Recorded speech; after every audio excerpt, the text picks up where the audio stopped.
आज rhapsody of realities हम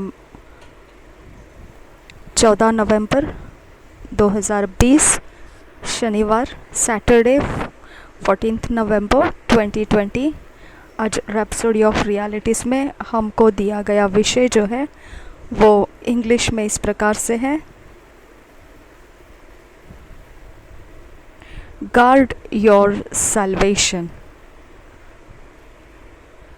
उद्धार जो आपके पास है उसकी रखवाली कीजिए। गार्ड योर सैल्वेशन, अपने उद्धार की रखवाली करो।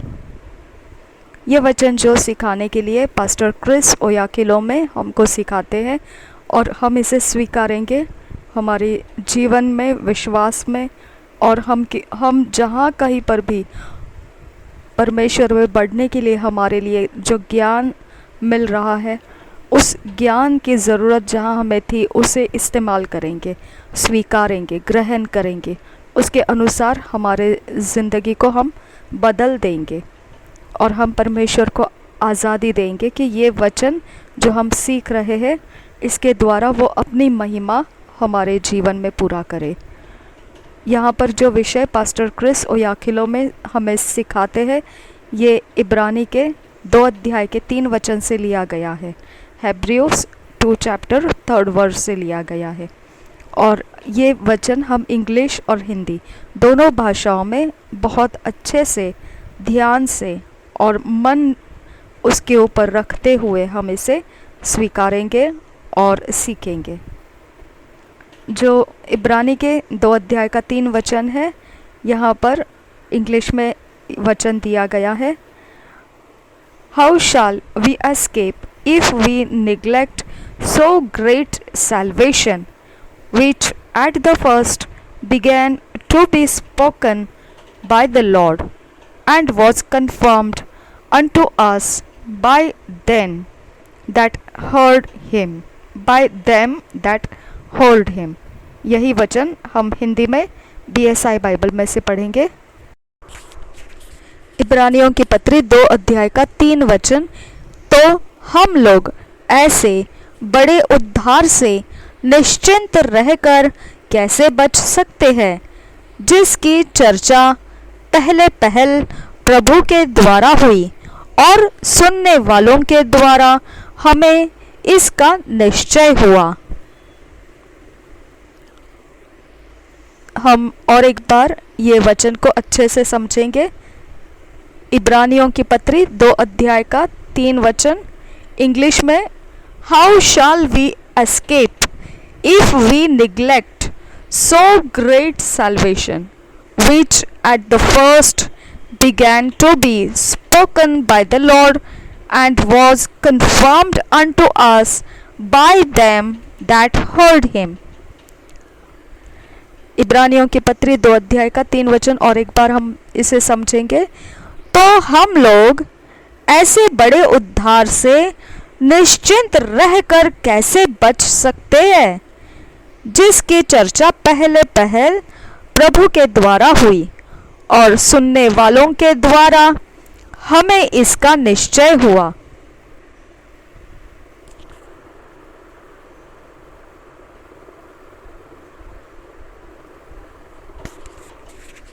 If anything should be precious to you in this life, especially in this last days, it must be your personal salvation।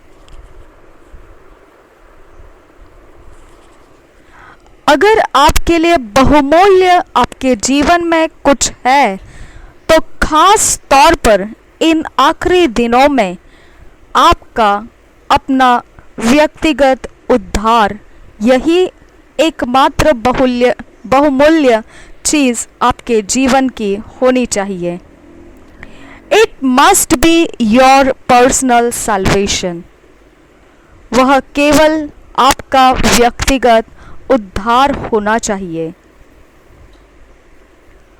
Our theme verse says, how shall we escape if we neglect so great salvation? Your salvation is the number one thing in your life.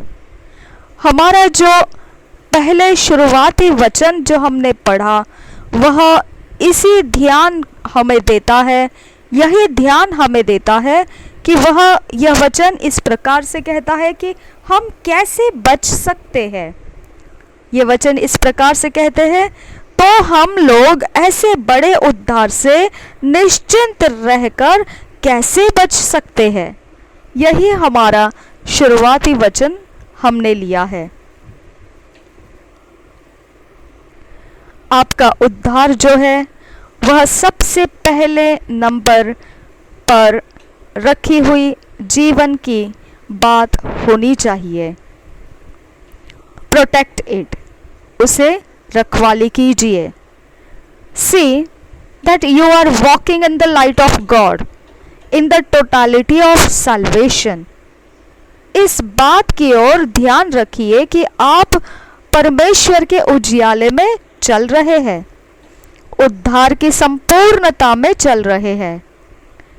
He said in Philippians 2 chapter 12th verse, work out your own salvation with fear and trembling. उसने ये बात फिलिपियों की पत्री 2 अध्याय के 12 वचन में कही है।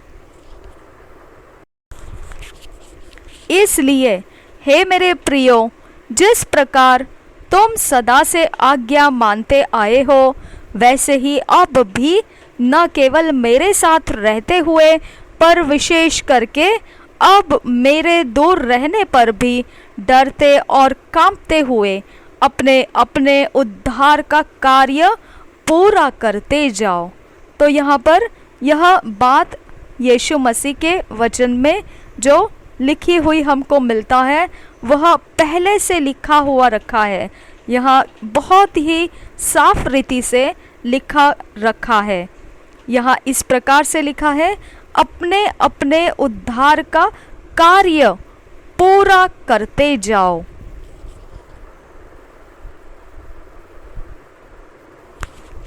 No matter what your accomplishments in life, they'll all be a waste without your salvation.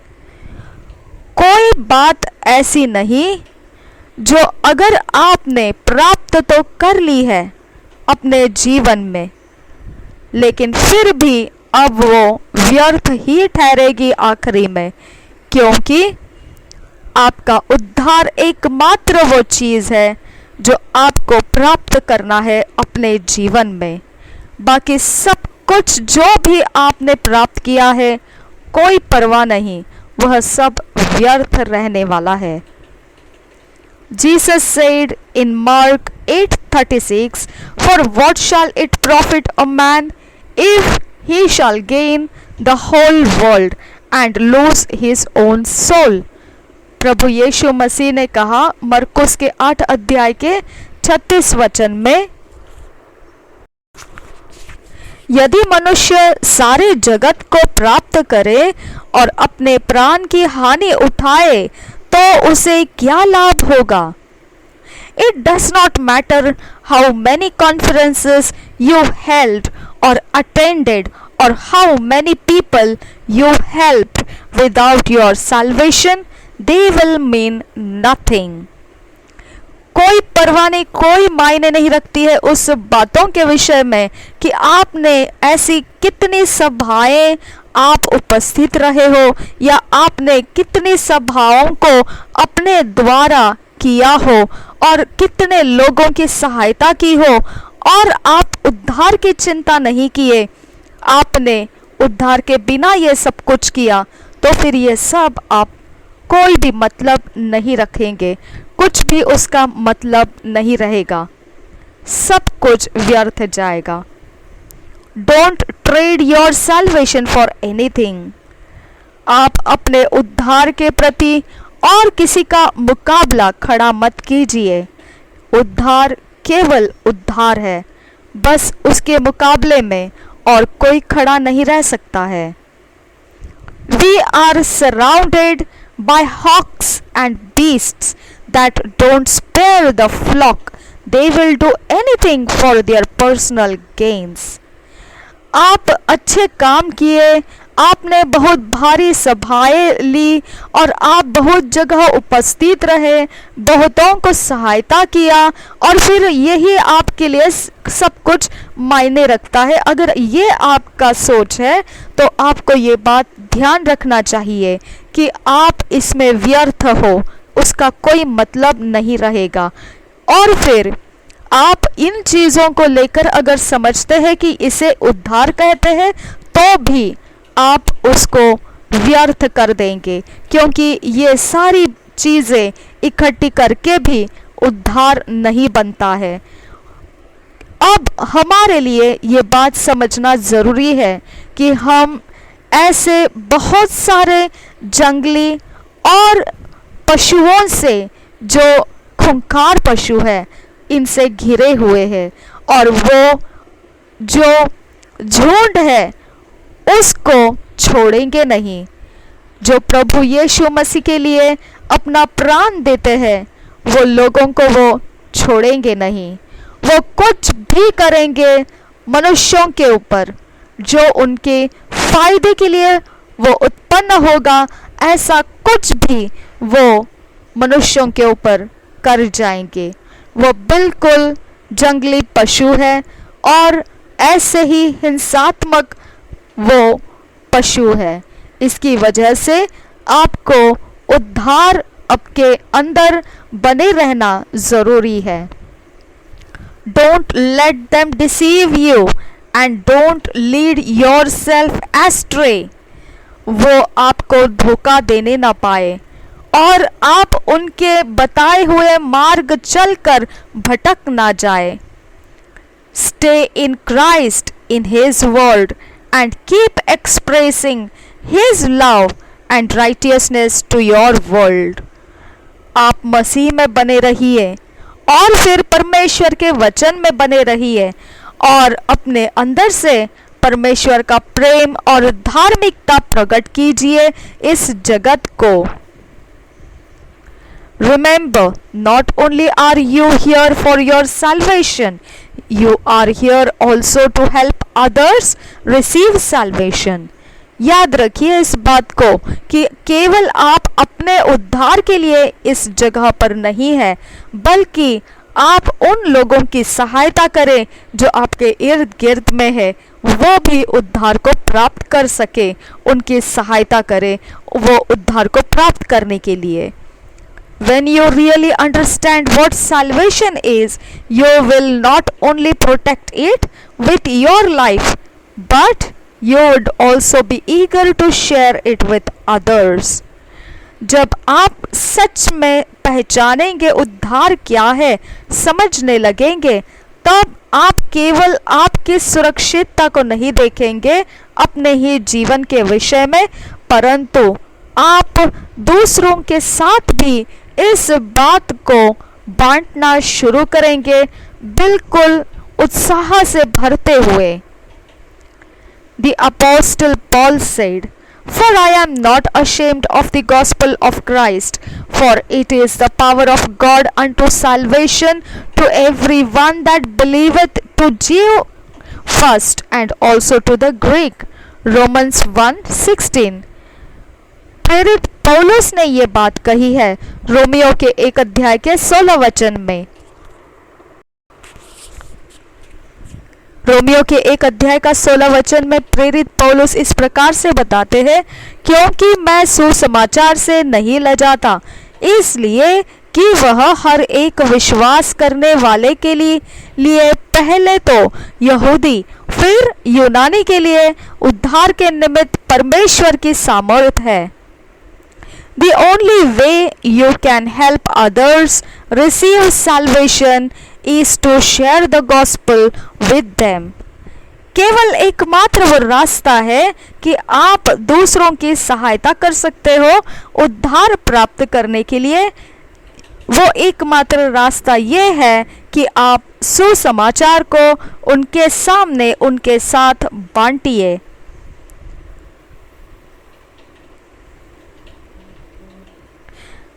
So make this a vital part of your daily routine and pursue it।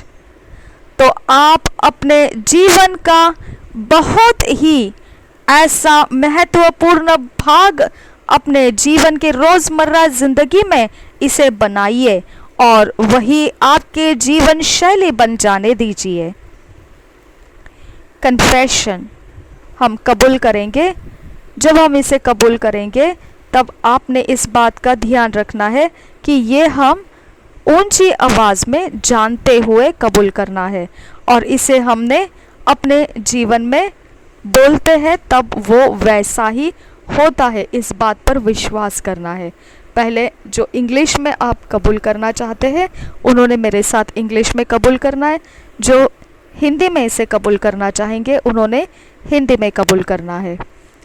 I serve the Lord in spirit and in truth. His love is continually expressed through me to others. There is no room for hatred, bitterness, jealousy, or pride in me. For the love of God is shed abroad in my heart by the Holy Spirit,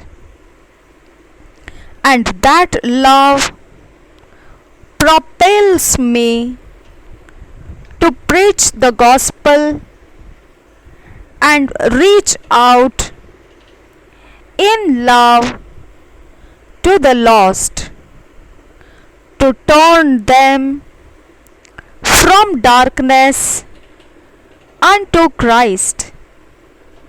आमेन। जो कबूल करने के लिए दिया गया है वो हिंदी में हम कबूल करेंगे। मैं प्रभु की सेवा आत्मा और सच्चाई से करता हूँ। उसका प्रेम लगातार मुझ में से दूसरों के लिए प्रकट होता है। मुझ में नफरत, कड़वाहट, जलसी यानी ईर्ष्या या फिर घमंड के लिए कोई कमरा नहीं है और परमेश्वर का प्रेम मेरे हृदय में पूर्ण रूप से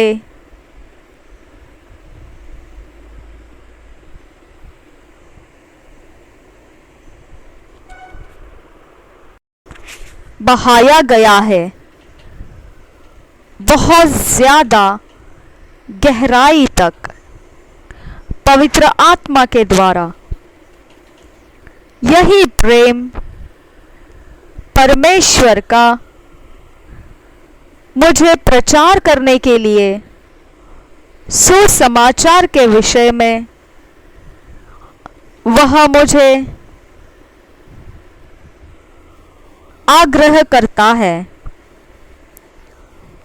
और यही कारण से उस आग्रह के द्वारा मेरे अंदर खोए हुए लोगों के लिए प्रेम है और उन तक सुसमाचार लेकर जाने की मैं काम करता हूं ताकि उनको अंधेरे से मोड़कर मसीह में लाऊं। आमीन।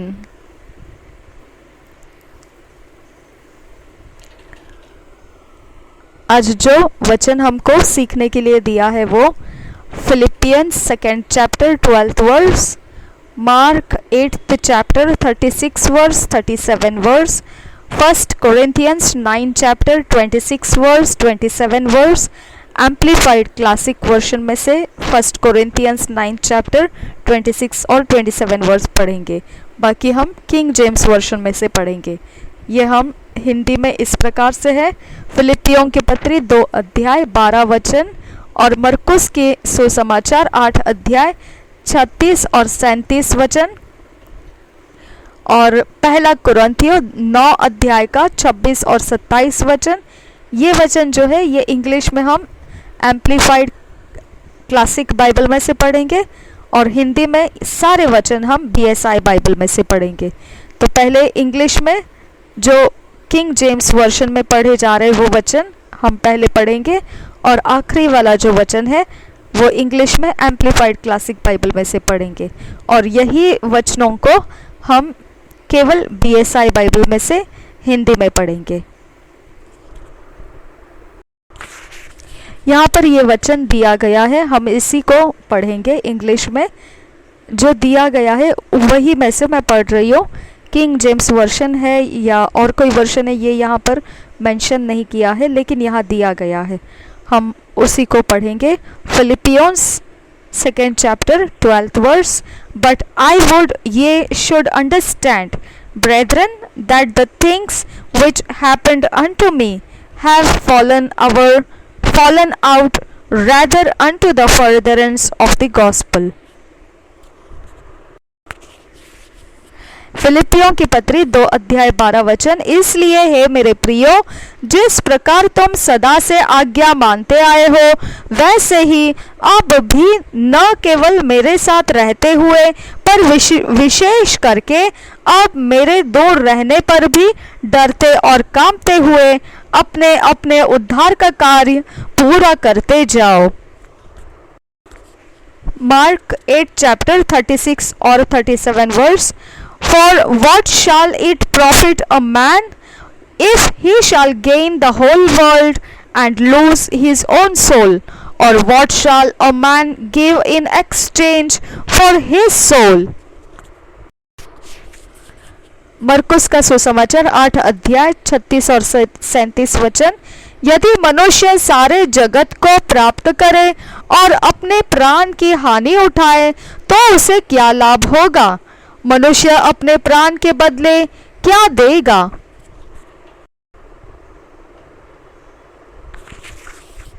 जो हम वचन पढ़ रहे हैं पहला कुरिन्थियों 1 Corinthians 9 chapter 26-27, ये हम एम्प्लीफाइड क्लासिक वर्जन में से स्पेशली पढ़ रहे हैं। Therefore I do not run uncertainly without definite aim. I do not box like one beating the air and striking without an adversary, but like a boxer I buffet my body, handle it roughly, discipline it by hardships, and subdue it, for fear that after proclaiming to others the gospel and things pertaining to it, I myself should become unfit, not stand the test, be unapproved and rejected as a counterfeit. यही वचन को हम हिंदी में BSI Bible में से पढ़ेंगे।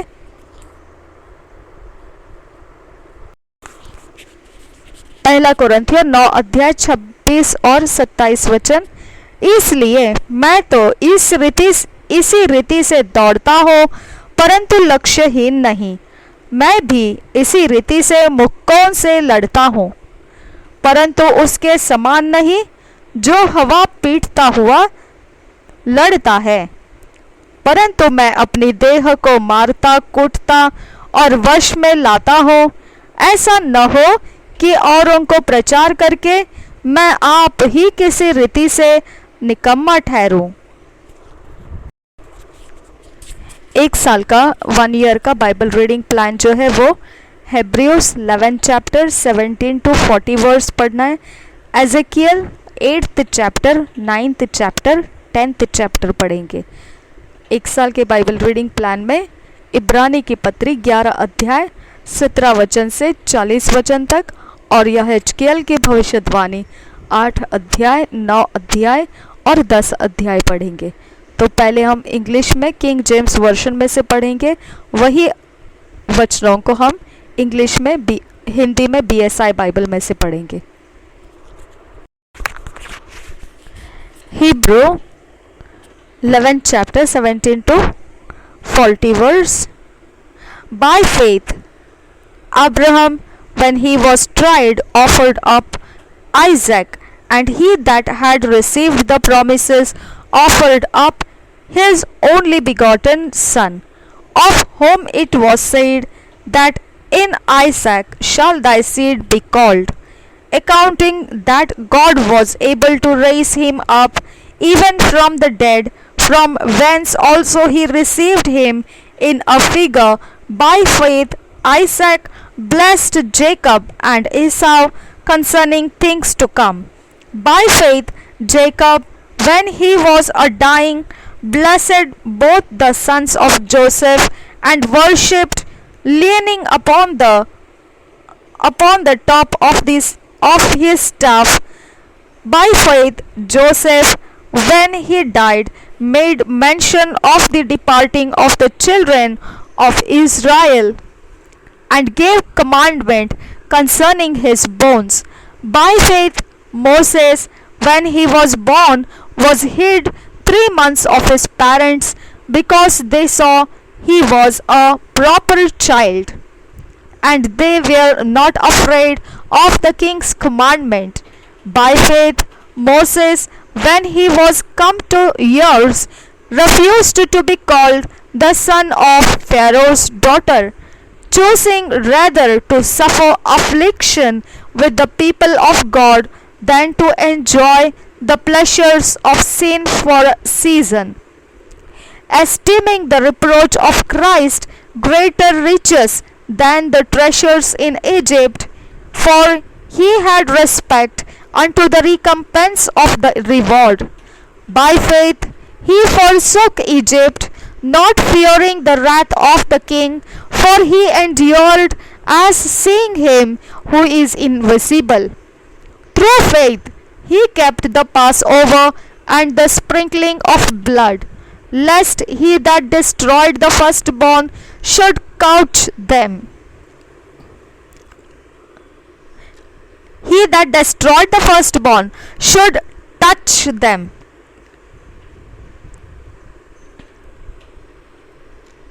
By faith they passed through the Red Sea as by dry land, which the Egyptians, as saying to do, were drowned. By faith the walls of Jericho fell down, after they were compassed about 7 days. By faith the harlot Rahab perished not with them that believed not, when she had received the spice with peace. And what shall I more say? For the time would fail me to tell of God, to tell of Gideon, and of Barak, and of Samson, and of Jephthah, of David also, and Samuel, and of the prophets, who through faith subdued kingdoms, wrought righteousness, obtained promises, stopped the mouths of lions, quenched the violence of fire, escaped the edge of the sword, out of weakness were made strong, waxed valiant in fight, turned to flight the armies of the aliens. Women received their dead raised to life again, and others were tortured, not accepting deliverance that they might obtain a better resurrection. And others had trial of cruel mockings and scourgings, yea, moreover of bonds and imprisonment. They were stoned, they were sawn asunder, were tempted, were slain with the sword. They wandered about in sheepskins and goatskins, being destitute, afflicted, tormented, of whom the world was not worthy. They wandered in deserts and in mountains, and in dens and caves of the earth, and this all having obtained a good report through faith, received not the promise, God having provided some better thing for us, that they without us should not be made perfect. इब्रानी की पत्री 11 अध्याय 17 वचन से, विश्वास ही से Abraham ने परखे जाने के समय में इसहाक को बलिदान चढ़ाया, और जिसने प्रतिज्ञाओं को सच माना था और जिससे यह कहा गया था इसहाक से तेरा वंश कहलाएगा, वही अपने इकलौते को चढ़ाने लगा, क्योंकि उसने मान लिया कि परमेश्वर सामर्थी है कि उसे मरे हुओं में से जिलाए। अतः उन्हीं में से दृष्टांत की रीति पर वह उसे फिर मिला। विश्वास ही से इसहाक ने याकूब और एसाव को आने वाली बातों के विषय में आशीष दी। विश्वास ही से याकूब ने मरते समय यूसुफ के दोनों पुत्रों में से एक एक को आशीष दी और अपनी लाठी के सिरे पर सहारा लेकर दंडवत किया। विश्वास ही से यूसुफ ने जब वह मरने पर था तो इस्राएल के संतान के निकल जाने की चर्चा की और अपनी हड्डियों के विषय में आज्ञा दी। विश्वास ही से मूसा के माता पिता ने उसको उत्पन्न होने के बाद 3 महीने तक छिपा रखा, क्योंकि उन्होंने देखा कि बालक सुंदर है और वे राजा की आज्ञा से न डरे। विश्वास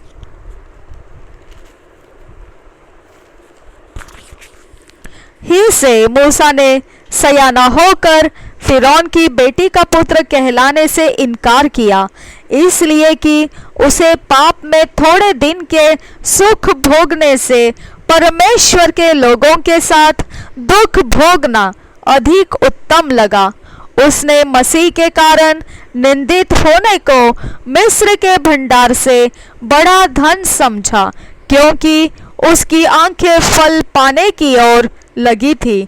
विश्वास ही से राजा के क्रोध से न डरकर उसने मिस्र को छोड़ दिया, क्योंकि वह अनदेखे को मानो देखता हुआ दृढ़ रहा।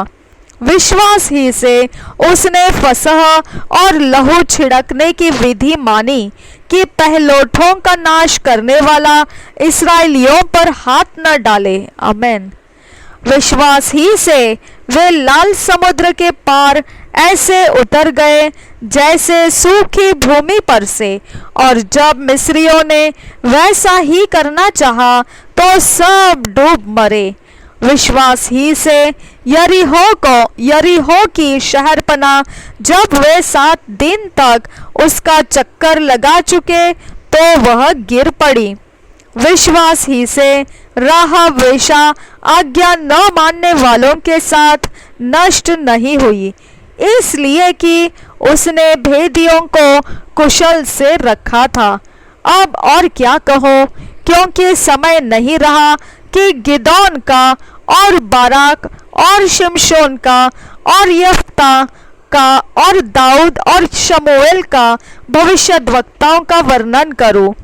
इन्होंने विश्वास ही के द्वारा राज्य जीते, धर्म के काम किए, प्रतिज्ञा की हुई वस्तुएं प्राप्त की, सिंहों के मुंह बंद किए, आग की ज्वाला को ठंडा किया, तलवार की धार से बच निकले, निर्बलता में बलवंत हुए, लड़ाई में वीर निकले, विदेशियों की फौजों को मार भगाया, स्त्रियों ने अपने मरे हुओं को फिर जीवित पाया, कितने तो मार खाते खाते मर गए और छुटकारा न चाहा, इसलिए कि उत्तम पुनरुत्थान के भागी हो।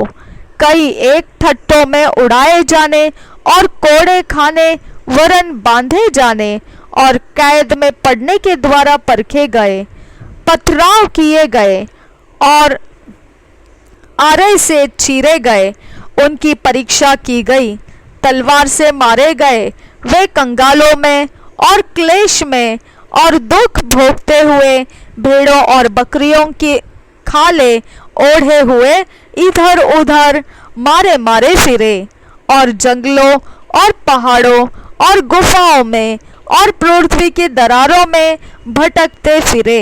संसार उनके योग्य न था। विश्वास ही के द्वारा इन सब के विषय में अच्छी गवाही दी गई, तो भी उन्हें प्रतिज्ञा की हुई वस्तु न मिली, क्योंकि परमेश्वर ने हमारे लिए पहले से एक उत्तम बात ठहराई कि वे हमारे बिना सिद्धता को न पहुंचे। Ezekiel 8th chapter, Ezekiel's vision of jealousy.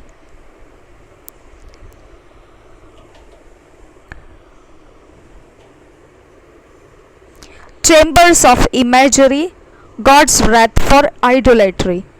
First word से पढ़ेंगे। And it came to pass in the 6th year, in the 6th month, in the 5th day of the month, as I sat in mine house, and the elders of Judah sat before me, that the hand of the Lord God fell there upon me. Then I beheld, and lo, a likeness as the appearance of fire from the appearance of his loins.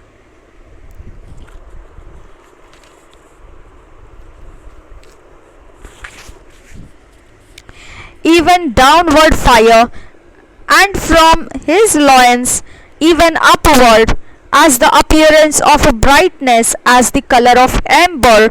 And he put forth the form of an hand, and took me by a lock of mine head, and the Spirit lifted me up between the earth and the heaven, and brought me in the visions of God to Jerusalem, to the door of the inner gate that looketh toward the north, where was the seat of the image of jealousy, which provoketh to jealousy. Oh God, thank you, Jesus. And behold, the glory of the God of Israel was there, according to the vision that I saw in the plain. Then said he unto me, Son of man, lift up thine eyes now the way toward the north. So I lifted up mine eyes the way toward the north, and behold, northward at the gate of the altar, this image of jealousy in the entry. He said furthermore unto me, Son of man, seest thou that they do even the great abominations that the house of Israel committeth here, that I should go far off from my sanctuary? But turn thee yet again, and thou shalt see greater abominations. And he brought me to the door of the court, and when I looked, behold, a hole in the wall. Then said he unto me, Son of man, dig now in the wall. And when I had digged in the wall, behold, a door. And he said unto me, Go in, and behold the wicked abominations that they do here. So I went in, and saw, and behold, every form of creeping things, and abominable beast, and all the idols of the house of Israel, portrayed upon the wall round about. And there stood before them 70 men of the ancients of the house of Israel, and in the midst of them stood Jezaniah the son of Shaphan, with every man his censer in his hand, and a thick cloud of incense went up. Then said he unto me, Son of man, hast thou seen what the ancients of the house of Israel do in the dark? Every man in the chambers of his imagery, for they say, The Lord seeth us not, the Lord hath forsaken the earth. Abba Father, thank you, Jesus. He said also unto me, Turn thee yet again, and thou shalt see greater abominations that they do.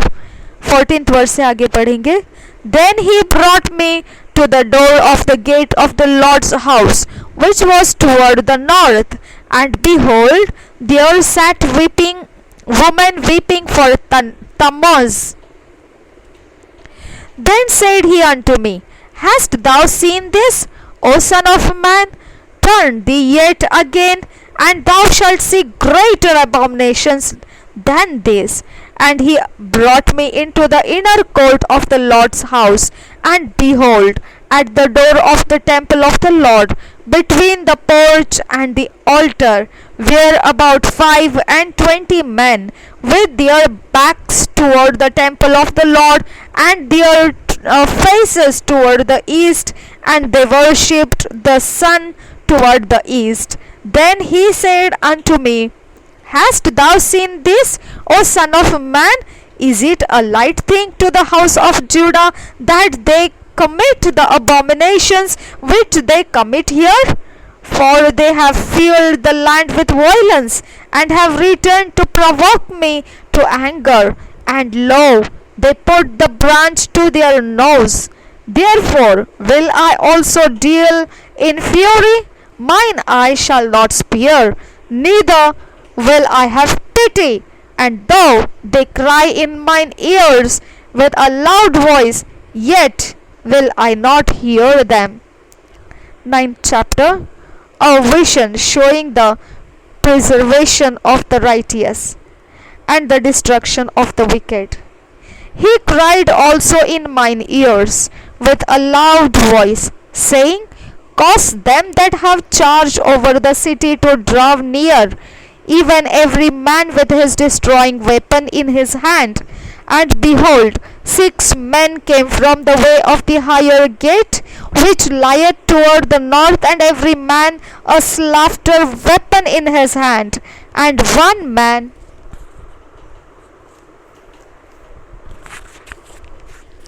among them was clothed with linen, with a writer's inkhorn by his side. And they went in, and stood beside the brazen altar, and the glory of the and the glory of the God of Israel was gone up from the cherub whereupon he was to the threshold of the house. And he called to the man clothed with linen, which had the writer's inkhorn by his side. And the Lord said unto him, Go through the midst of the city, through the midst of Jerusalem, and set a mark upon the forehead of the men that sigh and that cry for all the abominations that be done in the midst thereof. And to the others he said in thine hearing, Go ye after him through the city, and smite. Let not your eye spare, neither have ye pity. Slay utterly, old and young, both maids and little children and women, but come out near any man upon whom is the mark, and begin at my sanctuary. Then they began at the ancient men which were before the house. And he said unto them, Defile the house, and fill the courts with the slain. Go ye forth. And they went forth, and slew in the city. And it came to pass, while they were slaying them, and I was left, that I fell upon my face, and cried, and said, Ah, Lord God, wilt thou destroy all the residue of Israel in thy pouring out of thy fury upon Jerusalem? Then said he unto me, The iniquity of the house of Israel and Judah is exceeding great, and the land is full of blood, and the city full of perverseness. For they say, The Lord said, Forsaken the Lord hath forsaken the earth, and the Lord seeth not. And as for me also, mine eye shall not spare, neither will I have pity, but I will recompense their way upon their head. And behold, the man clothed with linen, which had the inkhorn by his side, reported the matter, saying, I have done as thou hast commanded me. Chapter 10. Vision of coals of fire to be scattered over the city. vision of cherubims and God's glory removing, etc.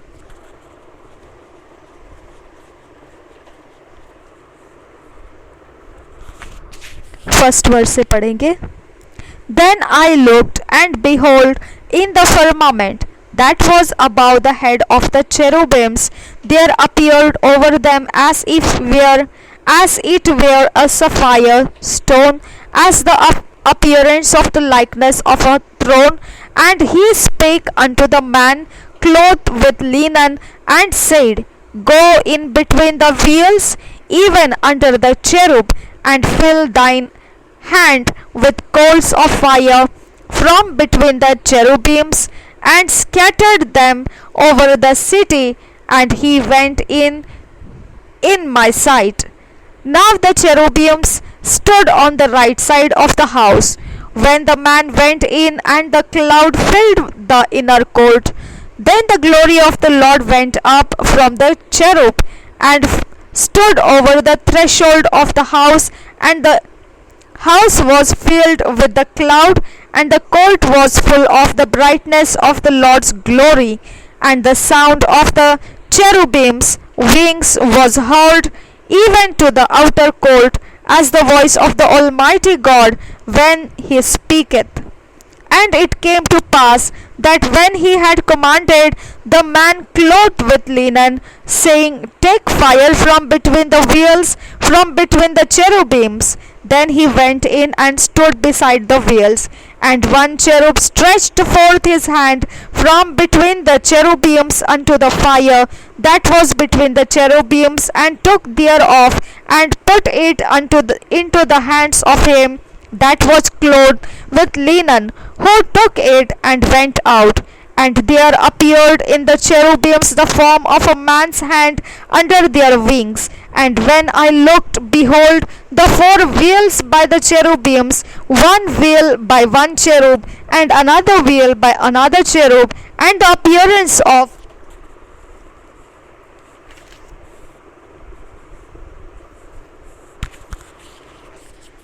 the wheel was as the color of a beryl stone. And as for their appearances, they four had one likeness, and as if a wheel had been in the midst of a wheel. When they went upon their four sides. They turned not as they went, but to the place whither the head looked, they followed it. They turned not as they went, and their whole body, and their backs, and their hands, and their wings, and their wheels were full of eyes round about, even the wheels that they four had. As for the wheels, it was cried unto them in my hearing, O wheel. And every one had four faces. The first face was the face of a cherub, and the second face was the face of a man, and the third the face of a lion, and the fourth the face of an eagle. And the cherubims were lifted up.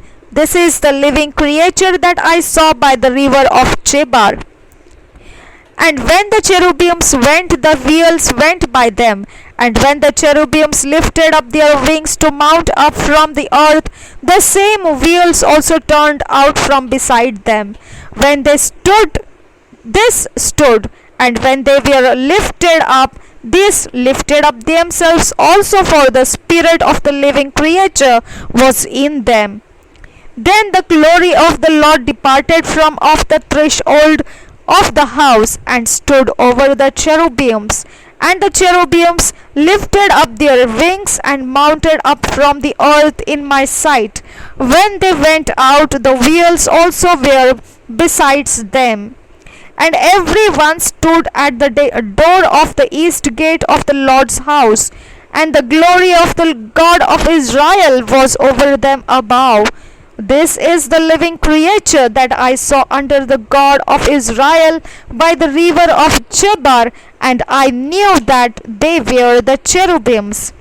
Every one had four faces apiece, and every one four wings, and the likeness of the hands of a man was under their wings, and the likeness of their faces was the same faces which I saw by the river of Chebar. Their appearances and themselves, they went every one straight forward. यहेजकेल की भविष्यवाणी 8 अध्याय। परमेश्वर के विषय यहेजकेल की द्वितीय दर्शन। यरूशलेम में मूर्ति पूजा। फिर 6वें वर्ष के 6वें महीने के 5वें दिन को, जब मैं अपने घर में बैठा था और यहूदियों के पुरनिये मेरे सामने बैठे थे, तब प्रभु यहोवा की शक्ति वही मुझ पर प्रकट हुई।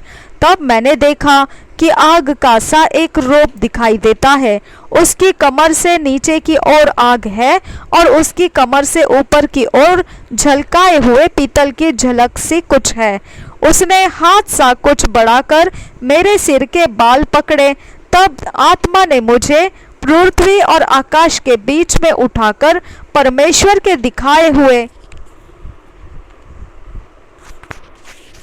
दर्शनों में यरूशलेम के मंदिर के भीतर आंगन के उस फाटक के पास पहुंचा दिया, जिसका मुंह उत्तर की ओर है, और जिसमें उस जलन उपजाने वाली प्रतिमा का स्थान था, जिसके कारण द्वेष उपजता है।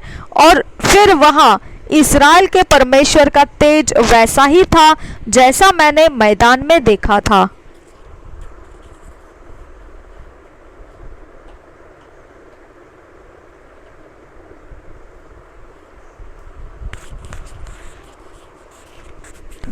पांच वचन से आगे, उसने मुझसे कहा, हे मनुष्य के संतान, अपनी आंखें उत्तर की ओर उठाकर देख। अतः मैंने अपनी आंखें उत्तर की ओर उठाकर देखा कि वेदी के फाटक के उत्तर की ओर उसके प्रवेश स्थान ही में वह डाह उपजाने वाली प्रतिमा है। एक बार फिर से पढ़ेंगे 5 वचन। उसने मुझसे कहा, हे मनुष्य के संतान, अपनी आंखें उत्तर की ओर उठाकर देख। अतः मैंने अपनी आंखें उत्तर की ओर उठाकर देखा कि वेदी के फाटक के उत्तर की ओर उसके प्रवेश स्थान ही में वह डाह उपजाने वाली प्रतिमा है। तब उसने मुझसे कहा, हे मनुष्य के संतान, क्या तू देखता है कि ये लोग क्या कर रहे हैं? इस्राएल का घराना क्या ही बड़े घृणित काम यहाँ करता है, ताकि मैं अपने पवित्र स्थान से दूर हो जाऊं। परंतु तो इनसे भी अधिक घृणित काम देखेगा।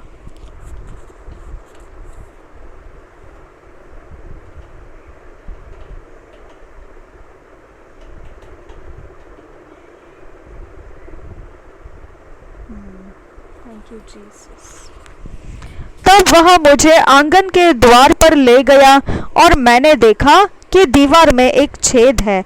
तब उसने मुझसे कहा, हे मनुष्य के संतान, दीवार को फोड़। इसलिए मैंने दीवार को फोड़कर क्या देखा कि एक द्वार है। Thank you abba father.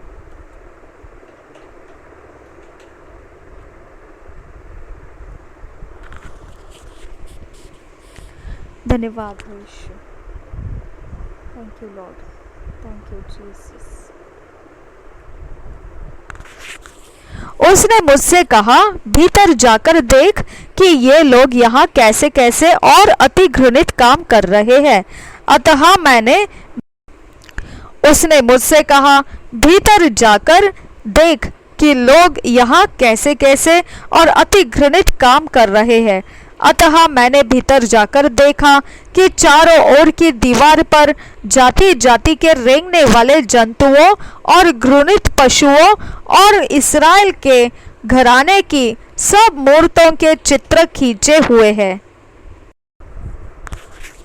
इस्राएल के घराने के पुरनियों में से 70 पुरुष, जिनके बीच में शापान का पुत्र यजन्या भी है, वे उन चित्रों के सामने खड़े हैं और हर एक पुरुष अपने हाथ में धूप दान लिए हुए है और धूप के धुएं के बादल की सुगंध उठ रही है। तब उसने मुझसे कहा, हे मनुष्य के संतान, क्या तूने देखा है कि इस्राएल के घराने के पुरनिये अपनी अपनी नक्काशी वाली कोठरियों के भीतर अर्थात अंधियारे में क्या कर रहे हैं? वे कहते हैं कि यहोवा हमको नहीं देखता, यहोवा ने देश को त्याग दिया है। फिर उसने मुझसे कहा, तो इनसे और भी अति घृणित काम देखेगा जो वे करते हैं। तब वह मुझे यहोवा के भवन के उस फाटक के पास ले गया जो उत्तर की ओर था, और वहां स्त्रियां बैठी हुई तम्मोज के लिए रो रही थी। तब उसने मुझसे कहा, हे मनुष्य के संतान, क्या तूने यह देखा है? फिर इनसे भी बड़े घृणित काम तो देखेगा। तब वह मुझे यहोवा के भवन के भीतरी आंगन में ले गया, और वहां यहोवा के भवन के द्वार के पास ओसारे और वेदी के बीच कोई 25 पुरुष अपनी पीठ यहोवा के भवन की ओर और अपने मुख पूर्व की ओर किए हुए थे, और वे पूर्व दिशा की ओर सूर्य को दंडवत कर रहे थे। तब उसने मुझसे कहा, हे मनुष्य के संतान, क्या तूने यह देखा?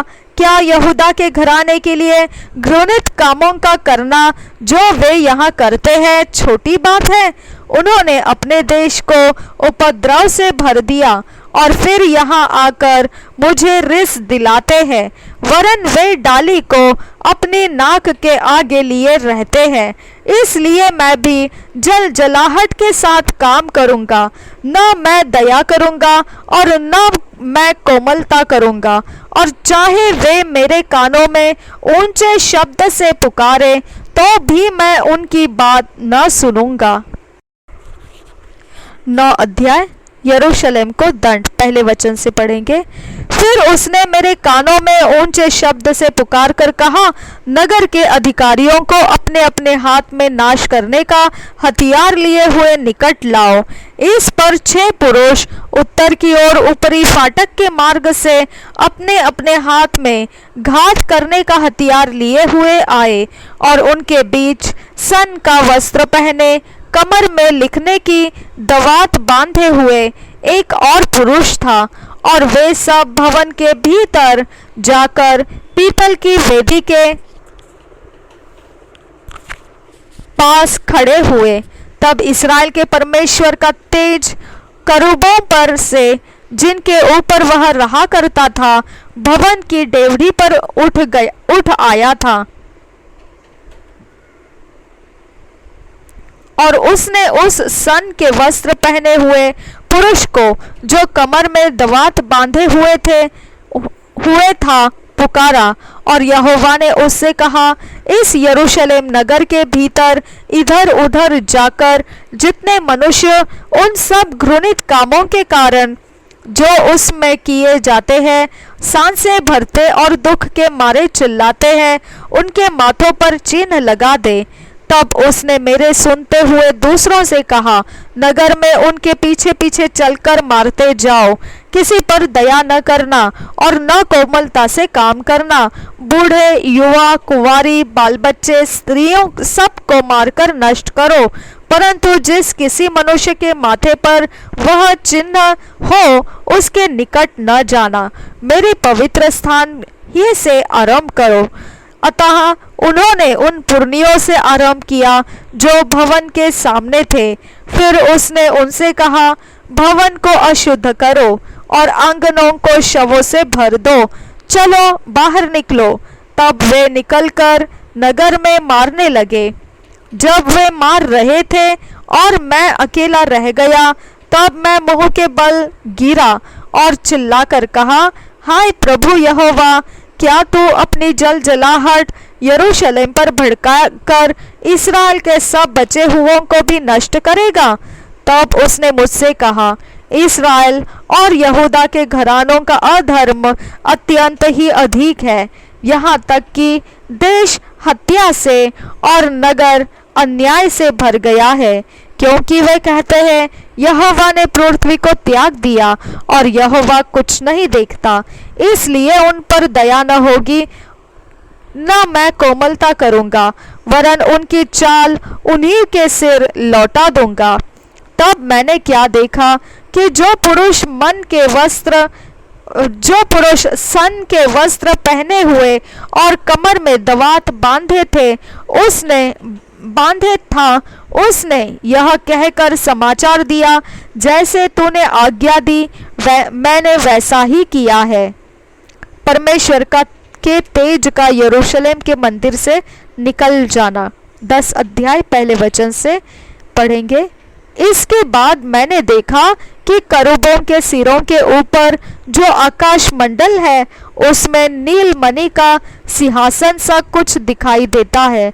तब यहोवा ने उस सन के वस्त्र पहने हुए पुरुष से कहा, घूमने वाले पहियों के बीच करूबों के नीचे जा और अपने दोनों मुट्ठियों को करूबों के बीच के अंगारों से भरकर नगर पर बिखेर दे। अतः वह मेरे देखते देखते उनके बीच में गया। जब वह पुरुष भीतर गया, तब वे करूब भवन के दक्षिण की ओर खड़े थे और बादल भीतर वाले आंगन में भरा हुआ था। तब यहोवा का तेज करूबों के ऊपर से उठकर भवन की डेवढ़ी पर आ गया और बादल भवन में भर गया और वह आंगन यहोवा के तेज के प्रकाश से भर गया। करूबों के पंखों का शब्द बाहरी आंगन तक सुनाई देता था। वह सर्वशक्तिमान परमेश्वर के बोलने का सा शब्द था।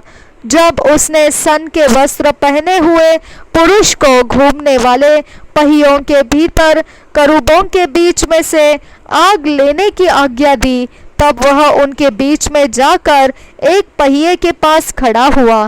तब करूबों के बीच से एक करूब ने अपना हाथ बढ़ाकर उस आग में से जो करूबों के बीच में थी कुछ उठाकर सन के वस्त्र पहने हुए पुरुष की मुट्ठी में दे दी और वह उसे लेकर बाहर चला गया। करूबों के पंखों के नीचे तो मनुष्य का हाथ सा कुछ दिखाई देता था। तब मैंने देखा कि करूबों के पास 4 पहिए हैं, अर्थात एक एक करूब के पास एक एक पहिया है और पहियों का रूप फिरोजा का सा है।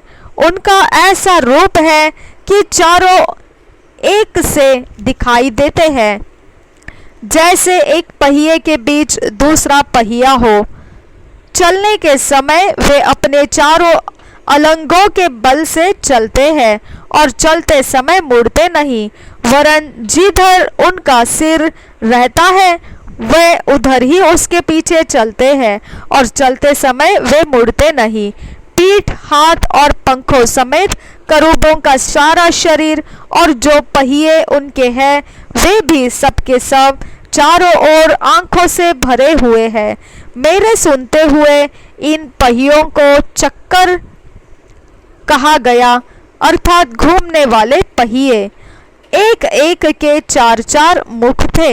एक मुख तो करूब का सा, दूसरा मनुष्य का सा, तीसरा सिंह का सा और चौथा उका पक्षी का सा।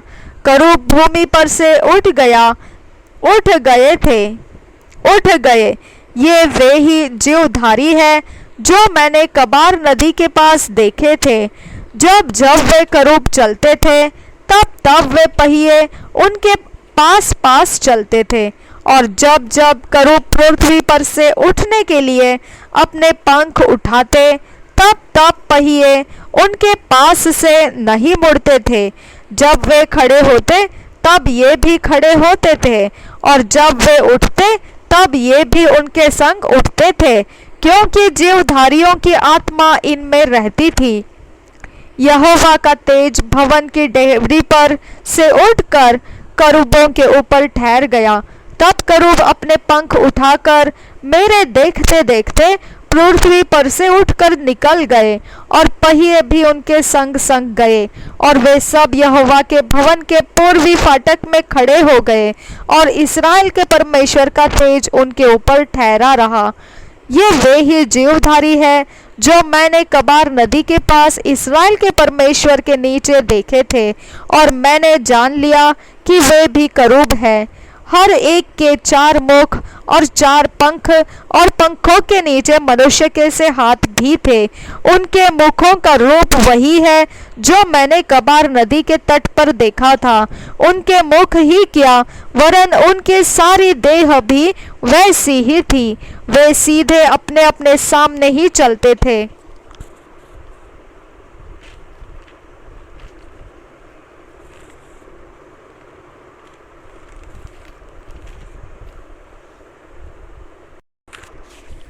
To year Bible reading plan, 2 साल के बाइबल रीडिंग प्लान में 1 John 2nd chapter 1 to 14th verse, Ezekiel 45 chapter, पहला यूहन्ना 2 अध्याय 1 से 14 वचन, यह हिजकिय्याल की भविष्यवाणी 45 अध्याय। हम पहले इंग्लिश में किंग जेम्स वर्जन में से पढ़ेंगे और वही वचनों को हम हिंदी में BSI बाइबल में से पढ़ेंगे।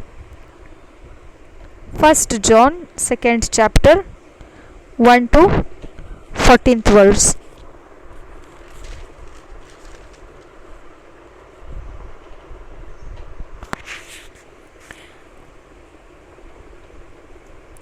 Christ our advocate and propitiation. My little children, these things write I unto you, that ye sin not. And if any man sin, we have an advocate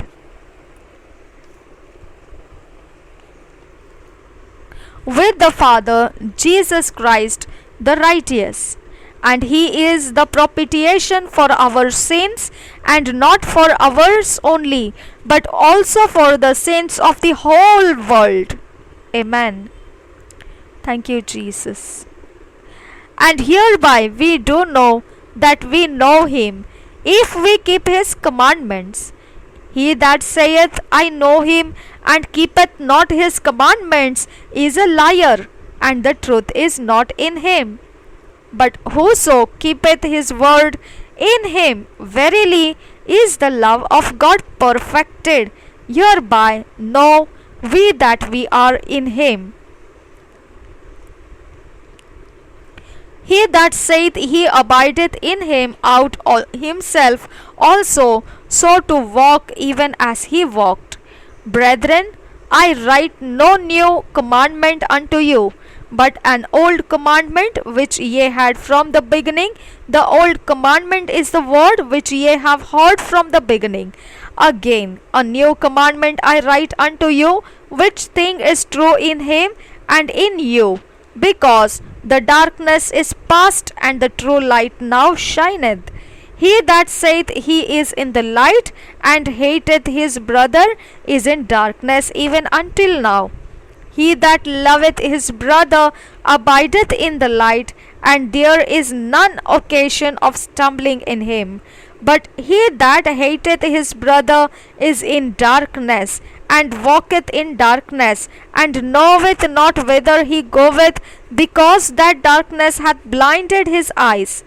I write unto you, little children, because your sins are forgiven you for his name's sake. I write unto you, fathers, because ye have known him that is from the beginning. I write unto you, young men, because ye have overcome the wicked one. I write unto you, little children, because ye have known the Father. I have written unto you, fathers, because ye have known him that is from the beginning. I have written unto you, young men, because ye are strong, and the word of God abideth in you, and ye have overcome the wicked one.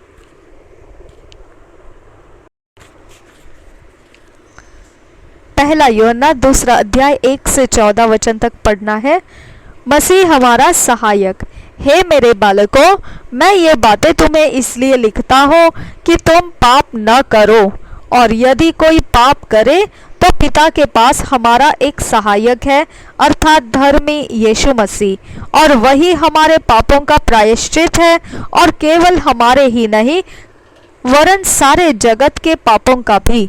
यदि हम उसकी आज्ञाओं को मानेंगे तो इससे हम जान लेंगे कि हम उसे जान गए हैं। जो कोई यह कहता है मैं उसे जान गया हूँ और उसको उसकी आज्ञाओं को नहीं मानता, वह झूठा है और उसमें सत्य नहीं। पर जो कोई उसके वचन पर चले, उसमें सचमुच परमेश्वर का प्रेम सिद्ध हुआ है। इसी से हम जानते हैं कि हम उसमें हैं। जो कोई यह कहता है कि मैं उसमें बना रहता हूँ, उसे चाहिए कि आप भी वैसा ही चले जैसा वह चलता था। नई आज्ञा 7 वचन से आगे। हे प्रियो, मैं तुम्हें कोई नई आज्ञा नहीं लिखता, पर वही पुरानी आज्ञा जो आरंभ से तुम्हें मिली है। यह पुरानी आज्ञा वह वचन है जिसे तुमने सुना है। फिर भी मैं तुम्हें नई आज्ञा लिखता हूँ, और यह उसमें और तुम में सच्ची ठहरती है, क्योंकि अंधकार मिटता जाता है और सत्य की ज्योति जब अब चमकने लगी है। जो कोई यह कहता है कि मैं ज्योति में हूँ और अपने भाई से बैर रखता है, वह अब तक अंधकार ही में है। जो कोई अपने भाई से प्रेम रखता है, वह ज्योति में रहता है और ठोकर नहीं खा सकता। पर जो कोई अपने भाई से बैर रखता है, वह अंधकार में है और अंधकार में चलता है और नहीं जानता कि कहाँ जाता है, क्योंकि अंधकार ने उसकी आंखें अंधी कर दी है। हे बालकों, मैं तुम्हें इसलिए लिखता हूँ कि उसके नाम से तुम्हारे पाप क्षमा हुए हैं। हे पितरों, मैं तुम्हें इसलिए लिखता हूँ कि जो आदि से है तुम उसे जानते हो। हे जवानों, मैं तुम्हें इसलिए लिखता हूँ कि तुमने उस दुष्ट पर जय पाई है। हे लड़कों, मैंने तुम्हें इसलिए लिखा है कि तुम पिता को जान गए हो। हे पितरों, मैंने तुम्हें इसलिए लिखा है कि जो आदि से है तुम उसे जान गए हो। हे जवानों, मैंने तुम्हें इसलिए लिखा है कि तुम बलवंत हो और परमेश्वर का वचन तुम में बना रहता है और तुमने उस दुष्ट पर जय पाई है। Ezekiel 45 chapter. The portion of land for the sanctuary and city. First verse से पढ़ेंगे 45 chapter Ezekiel, फर्स्ट वर्स से पढ़ेंगे। Moreover, when ye shall divide by lot the land for inheritance, ye shall offer an oblation unto the Lord, an holy portion of the land. The length shall be the length of 520,000 reeds, and the breadth shall be 10,000. This shall be holy in all the borders thereof round about. Of this there shall be for the sanctuary 500 in length, with 500 in breadth, square round about, and 50 cubits round about for the suburbs thereof. And of this measure shalt thou measure the length of 520,000 and the breadth of 10,000, and it shall be the sanctuary and the most holy place.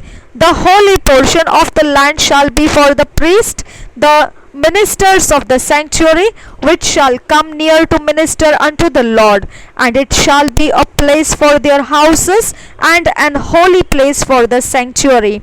And the 520,000 of length and the 10,000 of breadth shall also the Levites, the ministers of the house, have for themselves for a possession for 20 chambers.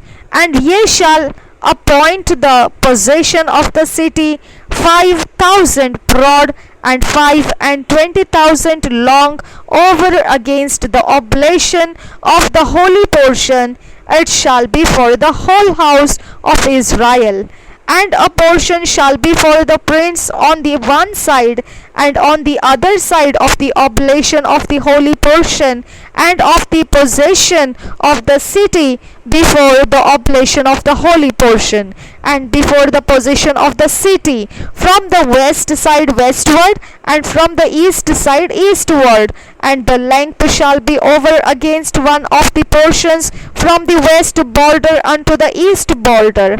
In the land shall be his possession in Israel, and my prince shall no more oppress my people, and the rest of the land shall they give to the house of Israel according to their tribes.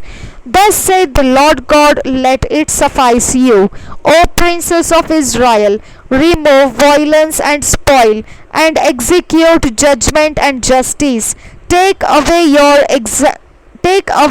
your exactions from my people, saith the Lord God. Ye shall have just balances, and a just ephah, and a just bath. The ephah and the bath shall be of one measure, that the bath may contain the 10th part of an homer, and the ephah the 10th part of an homer. The measure thereof shall be after the homer. And the shekel shall be 20 gerahs, 20 shekels, 5 and 20 shekels, 15 shekels shall be your money.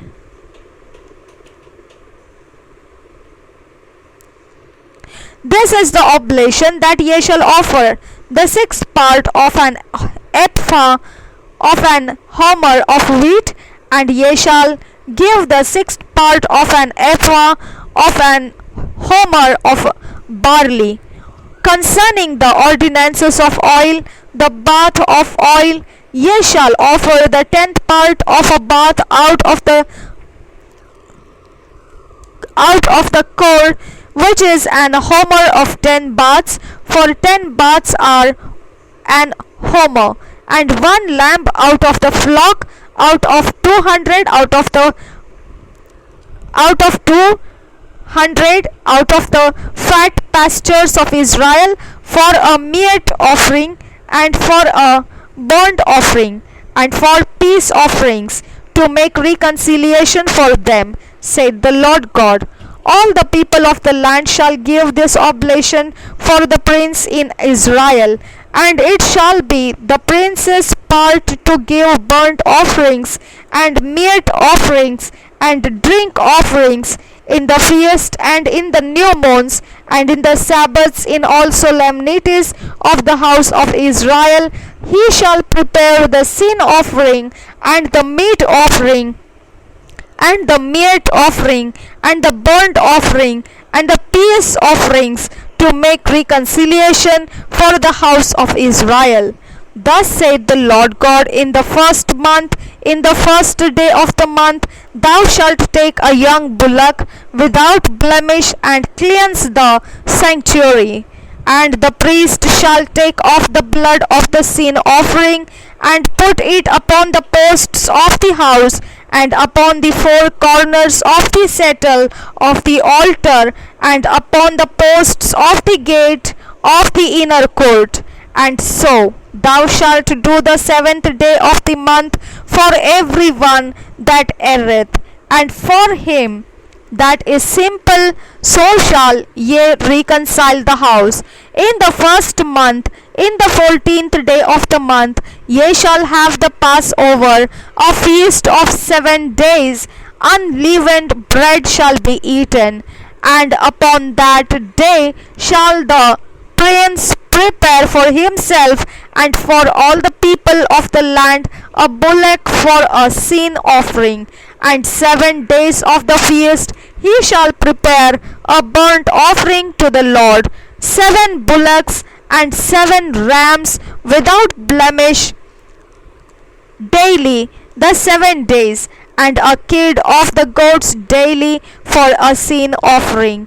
And he shall prepare a meat offering of an ephah for a bullock, and an ephah for a ram, and an hin of oil for an ephah. In the 7th month, in the 15th day of the month, shall he do the like in the feast of the 7 days, according to the sin offering, according to the burnt offering, and according to the meat offering, and according to the oil. यह हिजकिय्याह की भविष्यवाणी 45 अध्याय देश की भूमि में परमेश्वर का भाग। पहले वचन से पढ़ेंगे। जब तुम चिट्ठी डालकर देश को बांटो, तब देश में से एक भाग पवित्र जानकर यहोवा को अर्पण करना।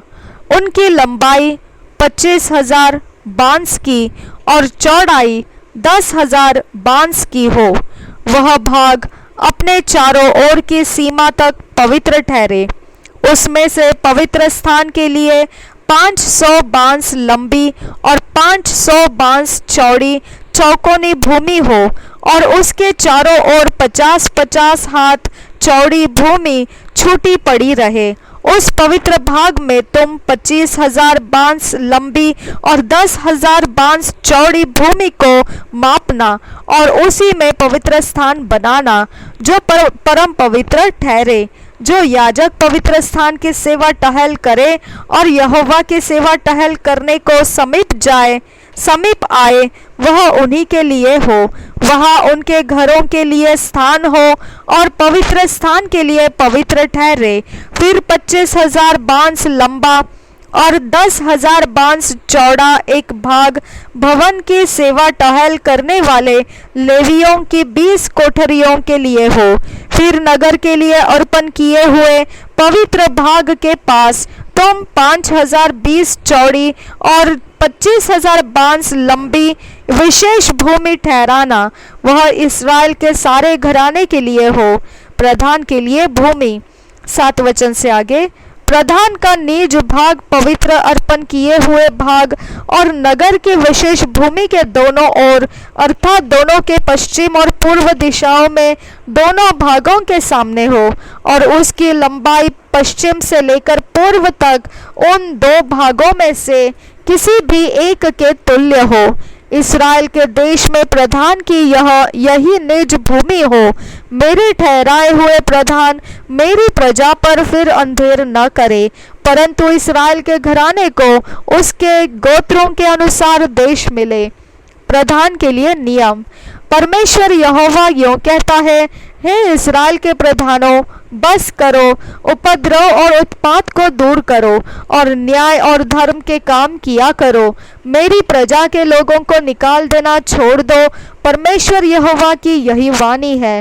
तुम्हारे पास सच्चा तराजू, सच्चा एपा और सच्चा बत रहे। एपा और बत दोनों एक ही नाप के हो, अर्थात दोनों में होमेर का 10वां अंश समाये। दोनों के नाप होमेर के हिसाब से हो। शकेल 20 गेरा का हो, और तुम्हारा माना 20, 25 या 15 शकेल का है। तुम्हारी उठाई हुई भेंट यह हो, अर्थात गेहूं के होमेर से एपा का 6वां अंश, और जौ के होमेर में से एपा का 6वां अंश देना। तेल का नियत अंश कोर में से बत का 10वां अंश हो। कोर तो 10 बत अर्थात 1 होमेर के तुल्य है, क्योंकि होमेर 10 बत का होता है। इस्राएल के उत्तम चराइयों से 200 भेड़ बकरियों में से 1 भेड़ या बकरी दी जाए। ये सब वस्तुएं अन्न बलि, होम बलि और मेल बलि के लिए दी जाए, जिससे उनके लिए प्रायश्चित किया जाए। परमेश्वर यहोवा की यही वाणी है। इस्राएल के प्रधान के लिए देश के सब लोग यह भेंट दे, पर वो नए चांद के दिनों, विश्राम दिनों और इस्राएल के घराने के सब नियत समयों में होम बलि, अन्न बलि और अर्घ देना प्रधान ही का काम हो। इस्राएल के घराने के लिए प्रायश्चित करने को यह पाप बलि, अन्न बलि, होम बलि और मेल बलि तैयार करे। 18 वचन से आगे पर्व। परमेश्वर यहोवा यूं कहता है, पहले महीने के पहले दिन को तो एक निर्दोष बछड़ा लेकर पवित्र स्थान को पवित्र करना। इस पाप बलि के लहू में से याजक कुछ लेकर भवन के चौखट के खंभों और वेदी की कुर्सी के चारों कोनों और भीतरी आंगन के फाटक के खंभों पर लगाए। फिर भूल से या अज्ञानतावश जिन्होंने पाप किया हो उनके लिए महीने के 7वें दिन को भी यूं ही करना। इसी प्रकार से भवन के लिए प्रायश्चित करना। या पहले महीने के 14वें दिन को तुम्हारा फसह हुआ करे।